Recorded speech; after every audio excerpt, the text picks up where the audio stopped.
దేవునికి స్తోత్రము, దేవదేవునికి వందనములు. ప్రభువైనటువంటి యేసుక్రీస్తు నామములో మీ అందరికీ శుభములు తెలియజేస్తున్నాను. ప్రియ సహోదరి, సహోదరులారా, ఈ ఉదయకాల సమయంలో దేవుని యొక్క వాక్యం సెలవిస్తుంది. ప్రభువైనటువంటి యేసుక్రీస్తు వారు పద్మాసు ద్వీపములో పరవాసుకున్నటువంటి సమయంలో దేవుడు సార్వత్రిక సంఘాలకి యోహాను గారి ద్వారా పత్రికలు పంపించున్నాడు. ఈ దినాన ఈ ఉదయకాల సమయంలో మనం చూసుకున్నట్లయితే సార్దీసు సంఘముతోటి దేవుని యొక్క వాక్యం ఈ విధంగా తెలపబడుతుంది. ఈ సార్దీసు సంఘము తుయతైర పట్టణానికి 30 మైళ్ళ దూరంలో ఉంది.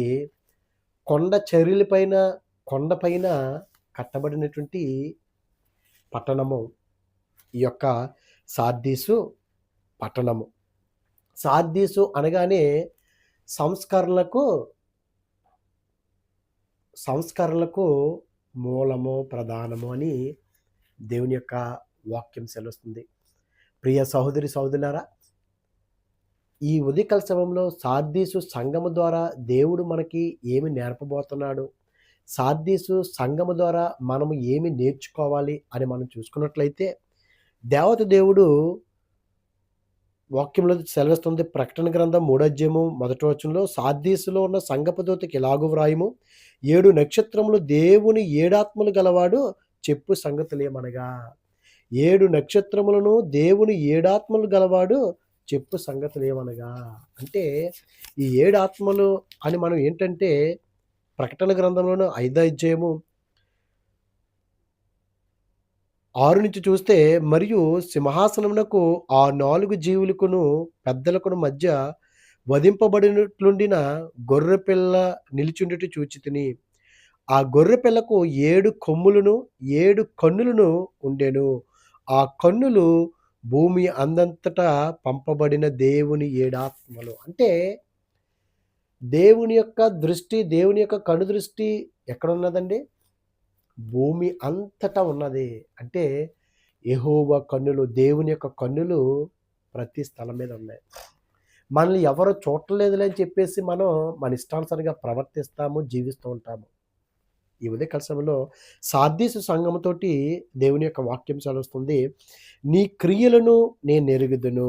చూడండి ప్రియ సహోదరి, సహోదరులారా, అనేక సంఘాల గురించి మనం చూస్తున్నాం. తుయతైర సంఘం గురించా, లేకపోతే పెర్గమ సంఘం గురించి, ఎఫెసు సంఘం గురించి, స్మరణ సంఘం గురించి మనం చూసుకున్నప్పుడు, వినినప్పుడు, నీ క్రియలు అంటున్నాడు ప్రతిసారి ఇది మాత్రం ఉంది ప్రతి సంఘంలోను. నీ క్రియలను నెరుగును. నువ్వేం చేస్తున్నావో, నువ్వు మంచి క్రియలు చేస్తున్నావా, నాకు అనుకూలంగా నువ్వు క్రియలు చేస్తున్నావా, లేకపోతే లోకాసురట్టి క్రియలు నువ్వు చేస్తున్నావా, నీ క్రియలను నేను ఎరిగి ఉన్నాను అని దేవుని యొక్క వాక్యము సెలవిస్తుంది. నేను ఎరుగుదును అంటున్నాను నీ క్రియల్ని. ఎందుకు? మనము దేవునికి భయపడాలి గానీ లోకానికి భయపడి పనులు చేస్తూ ఉంటాము. ప్రియ సహోదరి, సహోదరులారా, ఈ ఉదయకాల సమయంలో నిజముగా దేవుని ఎదుట మన క్రియలు సరైనవిగా ఉన్నావా? ఆయన అంటున్నాడు, నీ క్రియలు నేను ఎరుగుదును. ఏమనగా జీవించున్నావన్న పేరును మాత్రం ఉన్నది గానీ నీవు మృతుడివే. పేరుకు మాత్రం మనము జీవిస్తున్నాము. ఎందుకు? మనం నిజంగా పూర్ణ హృదయంతోనూ, పూర్ణ ఆత్మతోనూ దేవుణ్ణి ఆరాధించే వారిగా ఉన్నామా?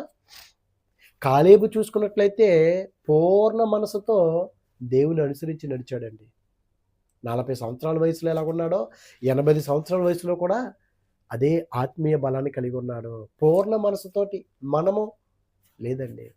అందుకే జక్కయ్య కూడా చూస్తే దేవుడు పిలిచాడు, పేరుకి ఏం మాట్లాడలేదు ఆయన. ఇదిగో చేసి చూపించాడు అతని క్రియలు. ఇదిగో అయ్యా, నేను ఎవరి దగ్గరైనా అన్యాయంగా తీసుకున్నట్లయితే నేను వారికి చెల్లించేస్తాను అని తన క్రియల రూపంలో చూపించాడు. అందుకే మనము నిజమైనటువంటి క్రైస్తవులు అయితే క్రీస్తుని పోలి నడుచుకుంటాము, క్రీస్తు యొక్క క్రియలు చేస్తాము, క్రీస్తు మనసును కలిగి మనం ఉంటాము. లేకపోతే పేరుకు మాత్రమే క్రైస్తవులుగా మనం ఉంటాము. మనం అంతరంగంలో ఒకటి, పైన ఒకటి పెట్టుకుని మనం జీవించినట్లయితే దానివల్ల ఉపయోగం ఉంది. ఆయన అంటున్నాడు, నువ్వు మృతుడివే. నా క్రియలు నీ క్రియలు నా దేవుని ఎదుట సంపూర్ణమైనవిగా నాకు కనపడలేదు. ప్రియ సహోదరి, సహోదరులారా, మన క్రియలు నిజంగా సగం సగమేనండి. దేవుని ఎదుట మనం సంపూర్ణంగా మనం ఉండలేకపోతున్నాం కదండీ. సగం లోకము, సగము దేవుడు. కాసేపు బయట, కాసేపు లోపల. అందుకే దేవుని యొక్క వాక్యం సెలవిస్తుందండి. మనం సంపూర్ణంగా గనక ఆయనలో ఉండినట్లయితే, సంపూర్ణంగా గనక మనం ఆయన మీద ఆధారపడినట్లయితే, ఏ పని జరగకపోతే చివరికి దేవుని దగ్గరికొచ్చి గోజాడి అవ్వకపోయినా సరే బయటికి, ప్రభువా నీ చిత్తం ప్రభువా అని అనుకుంటామా? అందుకే ఆయన అంటున్నాడు, నీ క్రియలు నా దేవుని ఎదుట సంపూర్ణమైనవిగా నాకు కనబడట్లేదు. ఎందుకు ఆయన చూస్తున్నాడు. మనం ఏం పనులు చేస్తున్నామో, చెప్పేది ఒకటి, చేసేది ఒకటి. ఆయన ఎదుట మన యొక్క క్రియలు సంపూర్ణంగా లేవంటున్నాడంటే, మనలో ఏదో లోపాలున్నాయండి. పేరుకు మాత్రం మనం బోధించేస్తున్నాము, సేవ చేస్తున్నాం, పరిచర్య చేస్తున్నాము, అన్నీ చేసేస్తున్నాము. కానీ దేవుని ఎదుట సంపూర్ణంగా లేవంటే, అయ్యో ప్రభువా! నాలో ఇంకేదో కొదువుందేమో, ఏదో లోటుందయ్యా. పరిపూర్ణంగా నేను నీ కొరకు సమర్పించుకోవాలయ్యా అని మనం జీవించినట్లయితే నిజంగా అపోస్తలుడైన పౌలు గారు అన్నారు కదా! నేను క్రీస్తుని పోలి నడుచుకున్న ప్రకారము ఎప్పుడండి? ఆ క్రియలు, ఆ మనసు, ఆ తత్వము మనలో ఇమిడిపోయినట్లయితే అప్పుడు పరిపూర్ణంగా ఉంటాయి మన యొక్క పనులు. అంటున్నాడాయన, ఇదిగో నాకు కనబడలేదు గనుక జాగారకుడివై చావనై ఉన్న మిగిలి వాటిని బలపరచుము. నీవెలాగో ఉపదేశం పొందుతావో, ఎలాగో వింటివో జ్ఞాపకం చేసుకొని దానిని గైకొనుచు. మనం వాక్యాన్ని వింటున్నాము. ఏ విధంగా వింటున్నాం మనం? ఏ విధంగా మనం హృదయంలోనికి మనం భద్రపరుచుకుంటున్నాము? వినేసి విడిచిపెట్టేసే వారుగా ఉంటున్నామా? ఆయన అంటున్నాడు, ఇదిగో దానిని గైకొనుచు మారుమనసు పొందుము. ప్రియ సహోదరి సహోదరులారా, వాక్యము గనక మన హృదయానికి గుచ్చుకోకపోతే, వాక్యము గనక మన హృదయంలోనికి వెళ్ళకపోతే, పేరుకు మాత్రమే క్రైస్తవులు, పేరుకు మాత్రమే బ్రతికి ఉంటాం. కానీ మనం చచ్చిన వాడికి ఎంత పొడిచినోడికి నొప్పి ఉంటుందా? నొప్పి ఉన్నప్పుడే అది మనకి సరిదిద్దుతుందండి. గాయములు చేయు దెబ్బలు అంతరంగంలో చొచ్చుకొని మన హృదయంలో ఉన్నటువంటి చెడుతనాన్ని విసర్జిస్తాయంటండి. మందిచ్చేటువంటి వ్యక్తికి నొప్పి లేకుండా మందిస్తే నొప్పొస్తది. కానీ అది లోపలికెళ్ళిన తర్వాత, అది చికిత్స జరిగిన తర్వాత చక్కగా ఉంటది శరీరము. అదే విధంగా వాక్యము గనక మనకి గుచ్చుకోకపోతే, అపోస్తలుడైన పేతురు గారు ఆదిమ సంఘములో వాక్యాన్ని బోధించినప్పుడు వారి హృదయాల్లో గుచ్చుకుని, నొచ్చుకుని 3000 మంది బాప్తిసం తీసుకున్నారంటే, మార్పు చెందారు, మారు మనసు పొందుకున్నారండి. అదే అన్నాడు, నీ క్రియలు గనక పరిపూర్ణంగా లేకపోతే అప్పటి వరకు వారి క్రియలు పరిపూర్ణంగా లేవు. మార్చుకున్నారు. ఎందుకు? వాక్యం వారికి గుచ్చుకుంది. నీకు గుచ్చుకోవట్లేదంటే, నీ హృదయంలోకి వెళ్ళట్లేదంటే, నువ్వు పేరుకు మాత్రమే క్రైస్తవుడవు. నీ క్రియలు సరిగ్గా లేవు. నీ పరిపూర్ణుడు కాదు అంటున్నాడాయన. నువ్వు మారు మనసు పొందుము. నీవు జాగరూకుడివై ఉండని యెడల నేను దొంగ వలె వచ్చెదను. అవును కదండీ! మనం మెలకువగా లేకపోతే ఆయన దొంగ వలె వస్తాడో, ఆయన ఎవరైతే గనక ఆత్మీయంగా మెలుక్కుంటారో, ఈ లోకంలో ఎవడైతే గనక నిద్రపోతాడో, లోకానుసారంగా జీవిస్తాడో, ఎప్పుడొస్తున్నాడో ఏంటో ఆయనకి తెలీదు. ఆ లోకమనే మత్తులో పడిపోతాము. ఆయన దొంగ వలె నేనొస్తాను. ఏ గడియను మీ మీదకి వచ్చెదనో నీకు తెలియనే తెలీదు. అయితే తమ వస్త్రములను అపవిత్రపరుచుకొని కొనని కొందరు నీ యొద్ద ఉన్నారు. చూడండి, సంఘములో, సార్దీసు సంఘములో తమ వస్త్రాల్ని, తమ మనసుల్ని, తమ హృదయాల్ని ఏం చేసుకోలేదంటండి? తమ వస్త్రములను అపవిత్రపరచు కొనని కొందరు సార్దీసులు నీ యొద్ద ఉన్నారు. అవునండి. ఎటువంటి పాపంలో పడిపోకుండా, సాతాను బంధకాల్లోకి వెళ్ళిపోకుండా, ఇదిగో తమ వస్త్రాల్ని, హృదయం అనే వస్త్రాన్ని, ఆ మహిమ వస్త్రాల్ని వీరు అపవిత్రపరచుకోకుండా నీలో కొందరున్నారు, సార్దీసులో నీ యొద్ద ఉన్నారు. వారు అర్హులు గనుక తెల్లని వస్త్రములు ధరించుకుని నాతో కూడా సంచరించెదరు. ప్రియ సహోదరి సహోదరులారా, దేవుని యొక్క మహిమ, ఆ స్వరూపాన్ని, దేవుని యొక్క ఆ మహిమ వస్త్రాల్ని, ఆ రక్షణ వస్త్రాల్ని మనం ధరించుకున్నట్లయితే ఆయనతో పాటు కూడా మనము సంచరిస్తాము. ఆయనతో పాటు కూడా మనము భోజనం చేస్తాము. నిజంగా మన మన మన మీద మహిమ వస్త్రాలు ఉన్నాయండి. పవిత్రమైనటువంటి వస్త్రాలు మనం కాపాడుకుంటున్నామా? లేకపోతే అపవిత్రం చేసుకుంటున్నామా? ఒక్కసారి మనల్ని పరీక్షించుకోవాలి. సార్దీసు సంఘంలో కొందరంట వారి యొక్క వస్త్రములను అపవిత్రపరచుకొనలేదంటండి. వారు అర్హులు. నువ్వు నిజంగా అర్హుడివేనా? నువ్వు అర్హురాలివేనా దేవుని యొక్క సన్నిధిలోకి వెళ్ళటానికి?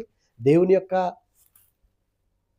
స్వరూపాన్ని చూడడానికి, ఆ పరలోక భాగ్యం దక్కించుకుంటానికి అర్హుడివేనా? అర్హురాలివేనా? ఒకసారి పరీక్షించుకోవాలి. అయ్యో! నా క్రియలు సరిగ్గా ఉన్నాయా? నా ఆలోచనలు, నా తలంపులు, నా ప్రవర్తనలు సరిగ్గా ఉన్నాయా లేదా? ఒక్కసారి మనల్ని మనం పరీక్షించుకున్నట్లయితే ఆయన అంటున్నాడు, జయించువాడు అలాగున తెల్లని వస్త్రములు ధరించుకొనును. ఎవడైతే గనుక ఈ లోకాన్ని జయిస్తాడో, ఎందుకు? ఆయన జయించాడు. ఎవరైతే గనక లోకాన్ని జయిస్తారో, యోసేపు గారు జయించాడు పొతీఫరు భార్య ఎదుట. పాపంలో పడిపోలేదు.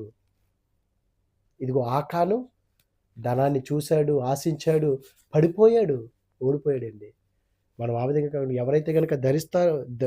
ఎవరైతే గనక జయించువాడో అలాగనే తెల్ల వస్త్రం ధరించుకొనును. జీవ గ్రంథంలో నుండి అతని పేరు ఎంత మాత్రమునో తుడుపు పెట్టక. ప్రియ సోదరి సోదరులారా, ఈ యొక్క ఉదయకాల సమయంలో జీవ గ్రంథంలో నీ పేరు రాయబడి ఉన్నదా? ఉన్నదా అసలు? లేకపోతే తుడిచివేయబడతాదా? ఒక్కసారి పరీక్షించుకోవాలి. అయ్యో ప్రభా! నా యొక్క పేరు జీవ గ్రంథంలో లేకపోతే, చూడండి, పరీక్షలు రాసి గవర్నమెంట్ ఉద్యోగాలు రావడానికి, అయ్యో! నా నెంబర్ లేదే, నా పేరు లేదే, ఇంత కష్టపడ్డాను అని రాకపోతే ఎంత బాధ కలుగుతదండి ఈ లోకానుసారంగా. మరి అటువంటిది పరలోక భాగ్యం దక్కించుకోకపోతే, జీవ గ్రంథంలో మన పేరు లేకపోతే, ఇదిగో ఆయన అంటున్నాడు, ఏ విధంగా అయితే వారు మహిమ వస్త్రాల్ని, పవిత్ర వస్త్రాల్ని వారు ఎంచుకున్నారో, అటువంటి వారు జయించిన వారితో కూడా నడుస్తారు. నాతో పాటు నడుస్తారు, సంచరిస్తారు. ఇదిగో అటువంటి వారిని జీవగ్రంథంలో నుండి వారి పేర్లు ఎంత మాత్రం తుడిచిపెట్టక, నా తండ్రి ఎదుటను, ఆయన దూతల ఎదుటను అతని పేరు ఒప్పుకొందురు. నా తండ్రి ఎదుటను, ఆయన దూతల ఎదుటను అతని పేరు ఒప్పుకొందురు. ఎంత గొప్ప భాగ్యం అండి. ప్రియ సహోదరి సహోదరులారా, ఈ ఉదయకాల సమయంలో ప్రభువా, నా యొక్క పేరు జీవగ్రంథంలో ఉండాలయ్యా, తుడిచిపెట్టుకోకూడదయ్యా. మరలాని రాసి పోయితే ఎంత ఇదండి మనకి, ఎంత దౌర్భాగ్యం అండి అది. కనుక ప్రియ సహోదరి సహోదరులారా, ఈ ఉదయకాల సమయంలో దేవుని యొక్క వాక్యం సెలవుస్తుంది. నీ క్రియలు గనక దేవుని ఎదుట సరిగ్గా ఉన్నట్లయితే, పేరుకు మాత్రమే మనం జీవించి, పేరుకు మాత్రమే వాక్యాన్ని బోధిస్తే ఉపయోగం ఉంటుందండి? వాక్యాన్ని అనుసరించి ప్రవర్తించి మనం నడుచుకున్నట్లయితే, ఇదిగో మనం ఆయనతో పాటు సంచరించేవారుగా, ఆయన ఇచ్చినటువంటి ఆ మహిమ వస్త్రాల్ని, ఆ పవిత్ర వస్త్రాల్ని మనం ఆ పవిత్రంగానే మనం ఉంచుకొని దేవునికి దగ్గరగా ఉన్నట్లయితే, మనం లోకాన్ని జయించినట్లయితే, ఇదిగో దేవుని యొక్క వాక్యం సెలవిస్తుంది, మన పేర్లు జీవగ్రంథంలో ఉంటాయి. అటువంటి కృప దేవుడు మనందరికీ అనుగ్రహించునుగాక. ఆమేన్. పరిశుద్ధుడా, ప్రేమగల తండ్రి, మహిమగల దేవానికి స్తోత్రాలు ప్రభా. ఇదిగో దేవా, నీ క్రియలు నేను ఎరిగి ఉన్నానన్ను నువ్వు సెలవిస్తున్నావు ప్రభా, సార్దీసు సంఘంతోటి. అవును ప్రభా, ఇదిగో తండ్రి ప్రభా, మా క్రియలు నీ ఎదుట పరిపూర్ణంగా లేకపోతే ప్రభా, మేము పేరుకు మాత్రమే జీవించిన వారుగా ఉంటాం కానీ మేము మృతులమే ప్రభా. అవును ప్రభా, సార్దీసు సంఘంలో కొందరు ప్రభా, ఇదిగో తండ్రి, వారి యొక్క మహిమ వస్త్రాల్ని, వారి యొక్క పవిత్రమైన వస్త్రాలను ప్రభా, వారు పవిత్రంగా ఉంచుకున్నారు ప్రభా, అపవిత్రపరచుకోకుండా. అవును ప్రభా, అటువంటి వారు నాతో కూడా ప్రభా సంచరిస్తారని నువ్వు సెలవిస్తున్నావయ్యా. అటువంటి భాగ్యాన్ని మాకు అనుగ్రహించి దేవా, ఒకవేళ ఈ లోకంలో ప్రభా మేము అపవిత్రులుగా ఉంటే ప్రభా, మమ్మల్ని పవిత్రపరిచి ప్రభా. ఇదిగో దేవా, ఆ యొక్క ఆదిమ సంఘంలో ఏ విధంగా అయితే ప్రభా వాక్యాన్ని విని ప్రభా వారి హృదయాలు గుచ్చుకుని ప్రభా నొచ్చుకుని ఏ విధంగా అయితే మారారో, అట్టి రీతిగా మా మనసులను మార్చి నీ నామమునకు మహిమకరంగా మమ్మల్ని జీవింపచేసి నీ కృపలో భద్రపరచమని క్రీస్తు నామములో అడుగుచున్నాం పరమ తండ్రి. Amen, amen. God bless you all.